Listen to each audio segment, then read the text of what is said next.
যতগুলো dog adopt হবে তাদের জন্য সারা জীবনের পেট ফুড ফ্রিতে দেওয়া হবে। দাঁড়াও ঘুরিয়ে দিই যাতে তোমরা দেখতে পারো। ফ্রি পেট ফুড লাইফ টাইমের জন্য, আর লাইফ টাইমের জন্য পেট ইন্স্যুরেন্স। কি বলছো কি?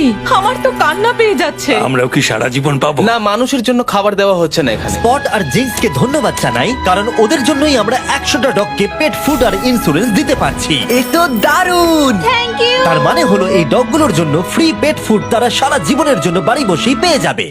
ও মাই গড, এটা দেখো। Thank you.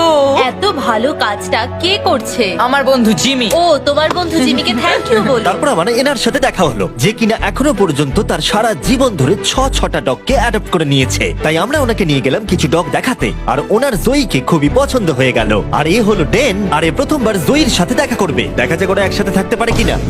পিছন শুকছে, এটা কিন্তু ভালো জিনিস। তুমি কিন্তু জয়ীর দেখাশোনা করবে, ঠিক আছে? দেখো ওরা কি সুন্দর দৌড়চ্ছে। জয়ী নিশ্চয়ই খুব খুশি হবে তার নতুন বাড়ি পেয়ে। আর যেহেতু জয়ীকে নেওয়ার পর তাকে 7টা ডগ